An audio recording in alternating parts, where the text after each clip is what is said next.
What is going on? I'm Zedmod, coming to you from the dev build and the regular build today. We are going to be doing all things boom. Code Zedmod in your shop. That is not snot. It is not smog. It is Zedmod. Z-M-O-T, Z-M-O-T. We're going to start with a sneak peek for Warships Season 65. Now, 65, The Tides of Heroes, has a great opening text. These are the small details that I love. Commander, the heroes have gathered for an important strategy meeting where Flight Captain Rudy Rudero's position will be evaluated. Love how they latched onto the Rudy name that we came up with. Adding new officers is always risky, especially since we now have two captains and both claim seniority. What does that all get down to, distilled to? It means Rudy is not in the season, but all of the heroes are. So there are 0 forced heroes this season. You have the option of getting all of them, one of them, or none of them. I love this. Please, someone make the leaderboard with just Everspark. That would make my day, because realistically nobody's going to pick Everspark here. Everspark is the forgotten hero that needs a bit of a buff. The captains are not...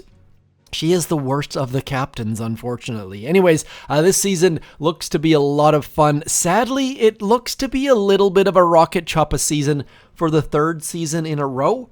Also, spoiler alert, the first person that gets to here with a decent tech is going to just skyrocket. This speed serum / remote hack / remote defib should be a game changer, and near them are bombardiers and seekers. So maybe you want to be that person who does the unthinkable. So this season they did this kind of neat 3x3 cube sort of idea where if you want to go through the middle, it's going to cost you a tiny bit, 10% of a stat. Now, note that it is 10% all the way through the middle. So you could literally just take your warriors and or grenadiers and just do this beautiful straight line all the way to the end.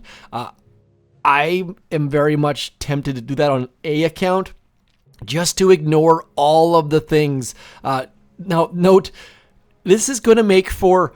I think this is going to make this season less interesting, because everyone is going to go the same way, I feel like. Everyone's going to go like up in this node and down in this node and up in this node, and then there'll be some backfilling. But there's not enough of a difference, I don't feel like, where it's going to be where you have to make those off-the-path choices like other seasons, so should be very interesting. Also, the fact that Seekers are after shock launchers and shock mines and all of the rest of it make for very interesting stuffs. So here is the first deck. We will quickly go through that stuff. This is going to be the tiniest of fastest sneak peeks. Note that there are no dedicated GBE nodes anywhere in the tree. I feel like GBE is becoming less relevant in Warships. I would love to hear your thoughts on that. Last season, GBE was not a big thing either. So then going forwards, getting into flamethrowers in that choice node. Flamethrowers, mortars, boom mines, not a lot of defenses at the start, so 2 engine rooms might be a good place to hang out if you just want to collect chests, as always. Then into a neat deck. Kind of looks like, I don't even know what that looks like, but I love the symmetry-ish of it. Then we're just going to go straight through the middle. There are great resources out there. I'm not going to dwell on it. Do check out the calculators and all of the stuff that is out there. 2 ramps, love it. Lots of holes in the decks. Ever since that deck builder that I built came out, they have been putting lot of focus on the decks. Quick note, these center negative nodes, I feel like they need to change the prices of that. Just 1 key. They need to put some different prices on those. Now that they're out, they've been well used, it's time to change the prices of those a little bit and make it not just about the negative node, but also about the keys. I think would love to hear your thoughts, especially in this season where It's very, very tempting to go through the middle, and the penalties are so gosh darn small. Now, rocket choppers are after boom cannons and building damage, so maybe they'll slow down rocket choppers a little bit, especially with shock blasters also out there. The tech, I just like these giant gaps are just so good. I love it when they get creative with their ramps and decks. I feel like they need to iterate on that a little bit. For those of you who are unawares, there are only set number of pieces, and I have, like, for example, I don't know the exact dimensions of this one, but this one, for example, might be a piece, and I wish that they would cut those in half so they could do twice as many different things, but I'll leave that with them. Spitballing, moving forwards. I think everyone's going to go up here into those heavy choppers. Do note that heavies are late, which is kind of nice. I do like the fact that heavies are late in the tree.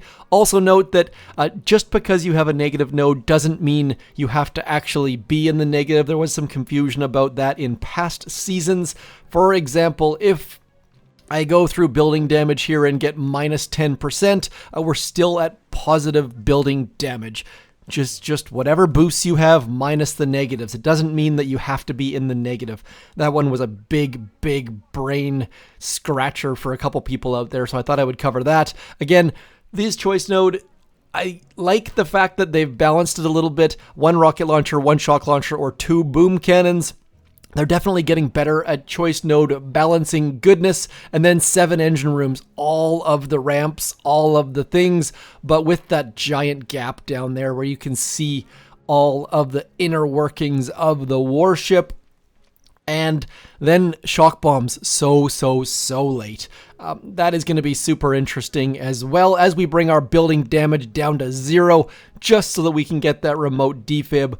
Do note that remote defib right here actually says it's level 16 this season. Last time it said it was level 1, but it actually worked as level 16. And then getting those bombardiers up, then like it's a neat season where people realistically are going to get bombardiers first, because that way it makes your remote defib better. It also, then you go back for the heavies, and then you've got your heavy bombardier or whatever the heck you want to finish in. And critter launchers, super late, around the same time as seekers. Critter launchers doing crazy things to seekers as always. Not sure if that's been fixed yet. I'll dig into that a little bit later. Chest sizes, always an interesting note for me. Always got to check out the chest sizes. Standard issue stuff, getting into 20 and then 22 and then up to 25. Now, warships related, do consider subscribing. Watch this space. I've got some amazing stuff coming up that some members of a task force that I am in have put together. Really excited about that, so do keep an eye on this space. And that's all for warships. Very standard, neat looking season. I love the fact that they've got this Rubik's Cube style stuff, or I guess that's a companion cube looking deal. 3x3 all the way through the season. Neat little wrinkle. And one of the things that I like most about this season is the fact that it starts on Labor Day, starting Sunday night, and most people in North America will have Monday off, so that means you don't have to worry about staying up late for that season start. I still won't be staying up, but I know some of you will, and that is very helpful. And I, off video, managed to get into 23 on this account, which means that I'll be starting at, I believe, rank 12. Yes, rank 13 even. So lots and lots of fun things to be done there. It is Friday, though. We're doing all things boom, and that means it is time to do an operation hit. Let's try for a solo, or at least to save a hit. Alamo, always a good time. There's nothing super fun about that, though, unfortunately. Now, also note that I probably have not boosted my tribes. I was super guilty about that. Nope, I've actually boosted it on last week's video. So we are going to have a look. Let's see if we can do Conifold. Conifold is always good for an old-timey solo. Need to worry about nothing there. Oh, that's unfortunate. Flamethrowers, that's not normal. Rocket launchers ruining all of the fun. So it's going to be one shock down here, one over. This is a tough shock. Now, by the way, I've also been invited, thank you very much, to show off a very, very, very, very, very, possibly the hardest duplexity in history, hoping to be able to bring that to you in a little bit here. So again, do consider subscribing, but that shock right there is a little bit more difficult. But we got lots of GBE, so we might just throw in an extra shock there. We are just going to bring brick. I am going to do this the old-fashioned way using a, what is that called? Javelin flare. You see that? Getting better slowly. We are going to bring, actually, you know what? We could bring bullet for some extra fun, but I'm going to bring brick because of the extra damage. And I'm probably going to have to use an extra flare. We are going to go something like this. One artillery there, one back there, because shock mines always catch me out. Probably wouldn't have been bad because it would have held brick for a second. But we are going to just carry on nonetheless. Now, I always throw an artillery on these boom mines.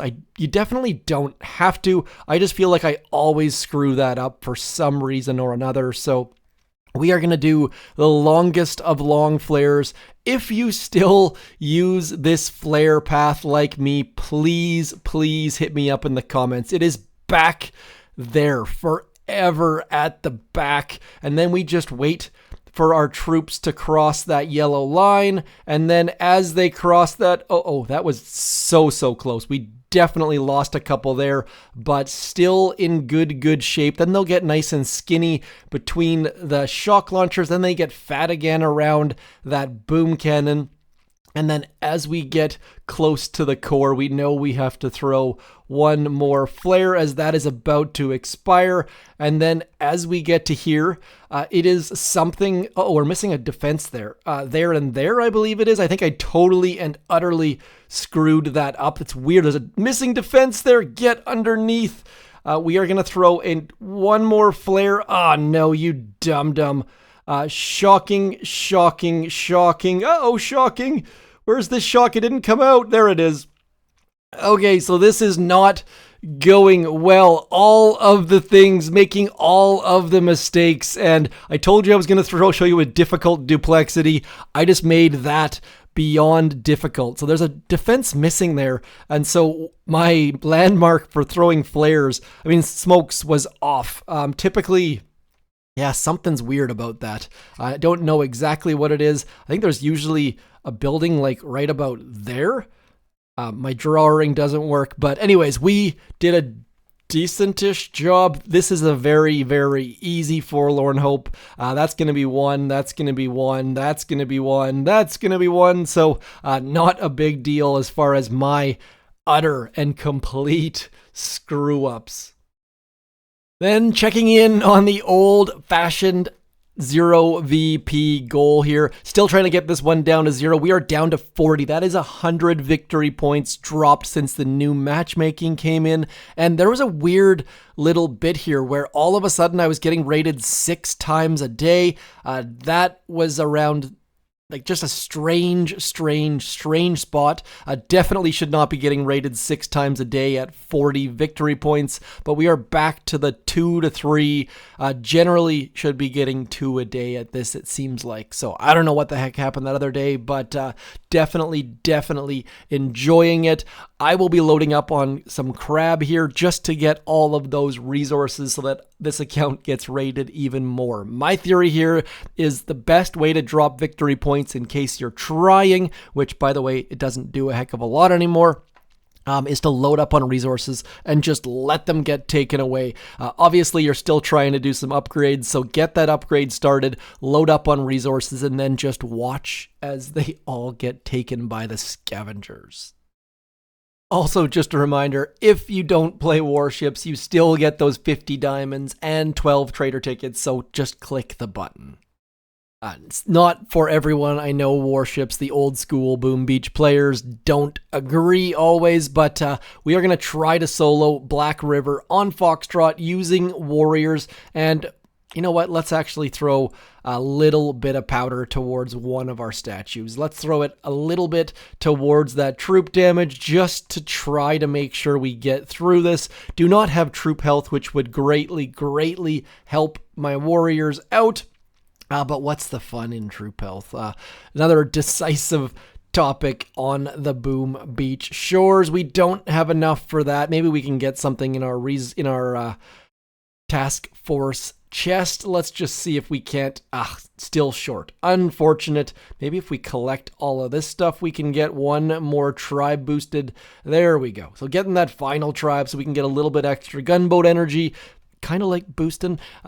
Let's get in, give Black River a try with warriors. Like I said a little bit ago, this is definitely not a strategy for everyone, but I do enjoy it most definitely. Getting warriors on operation attacks, like I said, this is not the best way to play the game, but it is a way to play the game, and it is a lot bit of fun. So typically when I give warrior tutorials, it is all about not doing building flares, and I don't know the best way to flare the core yet with warriors. Definitely wasting a couple smokes, but we're going to get Bullet on that right-hand side. He's going to taunt some things. We're going to throw our shocks about there and there and there, and then just hope that we can get this puppy down. Is it ideal? No. Did I miss a shock? Most definitely. But I think we are going to get that puppy down without any troop health and warrior solo on Foxtrot. So I know this channel has been primarily dedicated to using Zookas on operation attacks.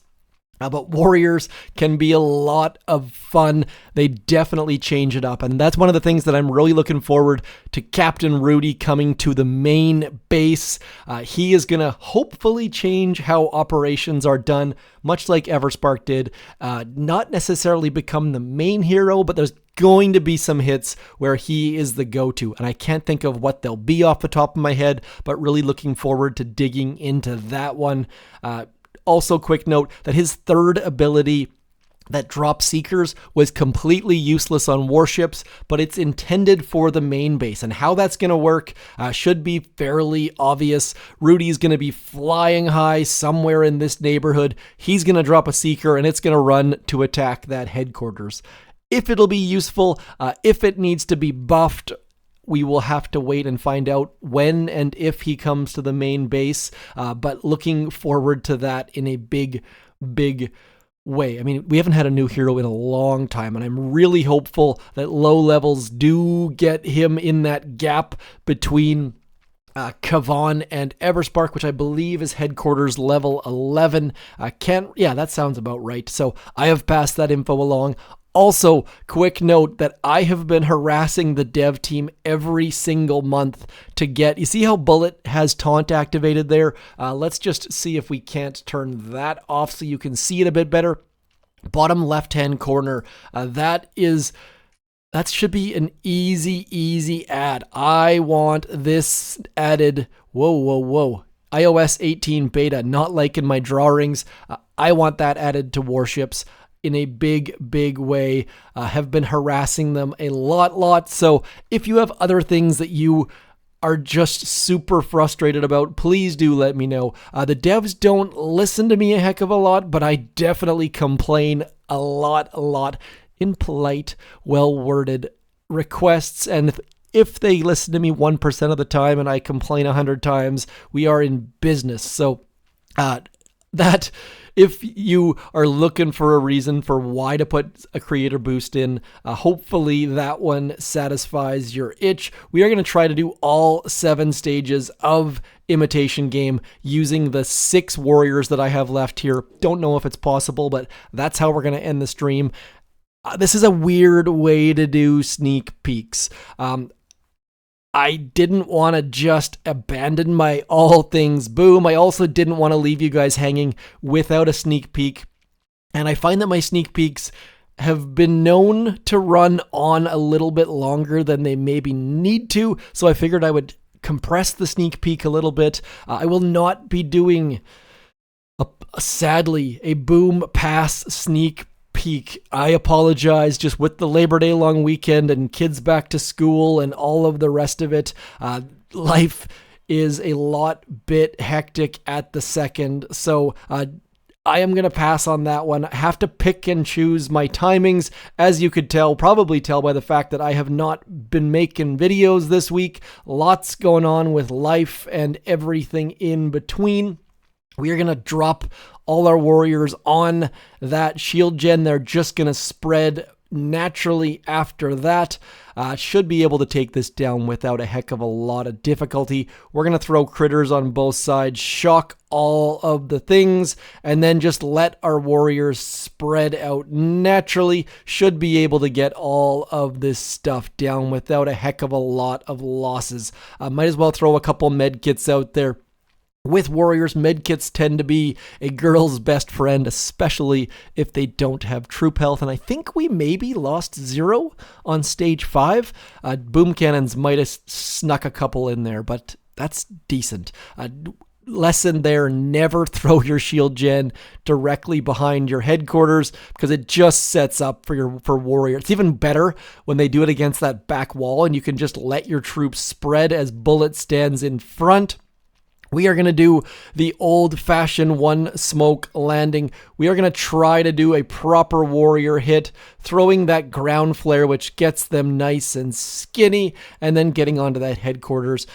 Only need 1 smoke at shore. Yes, we could have used more because we have lots and lots of GBE. Would have saved us from losing a couple troops, but not the end of the world. As we throw 27 medkits on all our troops, let's throw an extra artillery just to try to get that thing down. Guessing we lost, I'm going to say 3 warriors. My gut says 1. I'm going to say 3 just to inflate. It's kind of like when someone asks you how long ago something was. Old, I might be showing my age here, but I now have to start doubling. It's like if you think it was 2 years ago, it was probably 4. I think COVID did a number on that. Speaking of doing a number on, this microwaver is well placed. We could just waste an attack getting rid of the microwaver, but we're going to go in nonetheless. We're going to use our good friends critters to clear mines. If you know anything about the channel, you know I absolutely hate using critters to clear mines. Oops, apparently I forgot to use a flare. That was not ideal. And then 1, 2, 3 onto there. Nice stone. Diagonal path, I was going to say, but hitting all of the shock mines. So we're going to go 1, 2, 3 more smokes just to make gosh darn sure that all of our dudes get under there. And now I need to make sure I watch the correct smoke timer as we throw critters every which way, smokes and shocks, and this is probably going to be a failure, sadly. This is going to be very touch and go, hoping that we can get this down with our 7 warriors or whatever the heck we have, all 7 stages of Imitation game. And I gotta say, playing on a non-instant training account, speaking of ways to make up fun, I wish you could disable your instant training. I don't know if that makes sense or if that would appeal to anyone else, but I do like the occasional challenge of trying to do a no reload attack, and my muscle memory just automatically clicks on the reload button and they just come back. So not ideal there. We've done Imitation game, even though it drives me crazy. We did that season 65 sneak peek. We talked a little bit about tribes and the mega crab and the boom pass. I think we have done all of the boom, and would love to hear if you have anything else that I should be adding. Quick note, boom pass. You have 2 days to finish off those missions to get all those rewards. So if you have paid for the boom pass, especially, do make gosh darn sure you get that Fort Knox skin. I am not the biggest fan of that one at a max level, but at a low level, it looks very cool on your gold storages. So we shall leave it there. Do make sure, gosh darn sure, you claim those free trader crates. Reminder, those trader crates have been nerfed. But you're going to need those hero tokens when Rudy comes to the main base. So make gosh darn sure you collect those free ones. And if you're like me that have this super, super awkward number over here that overflows because you haven't been spending those trader tickets, it might be time. I wouldn't spend them now. I never recommend spending trader tickets when the crab is here. But next week, do consider spending some of those because Rudy's going to be coming at some point, and you don't want to have to go through all of your tokens just to upgrade him. You want to get some form of number there, probably in the neighborhood of 300-ish tokens, just so that you don't have to do this big, giant clicking spending spree that's going to take you hours and frustrate you. So would love to see a convert option for those as well, much like we have way over here with the convert option that comes up when you click in there. That is it for me, though. I am Zedmont, bringing you all of the boom. Keep booming those beaches. Long forgotten Mystic Monument. Curious if they're going to give us something else with the Mystic Monument. Having it maxed at 300 seems ridiculous to me. Get it up to like 4,000 or something that no one is going to make it to on day one.